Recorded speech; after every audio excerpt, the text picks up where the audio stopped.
pong buwan ng wika, alam naman po natin tuwing Agosto, sineselebra po natin ang buwan ng wika at buwan ng kabataan. So naisip po namin ng aming mga kasamahan, kasama po si Vice Mayor Kevin, sabi po natin, ibalik po natin yung laro noong unang panahon. Ang paligsahan sa sayaw, lalo na't magkasintahan, ang umiindak ng sabay, ang mga nag-aawitan, kung ang kasaliw ay hiyang, Magagaling ang kanilang LGBT pagkatiba sa karera. paligsahan sa gabi.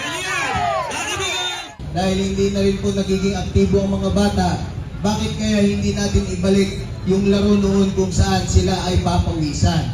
Kung kaya nandito po tayo ngayon, ipapakita po ng ating LGBTQI, ang ating mga kasamahan sa mga TODA, ang laro ng lahi. Sana dito ilabas po natin ang talento, pagkakaisa po natin, dahil dito po natin masusukat ang galing ng bawat Kalasyawenyos. Si Kayuran namin na nagsama-sama at nagtulong-tulong po para sa katuparan ang palaro ng lahi ngayong umaga.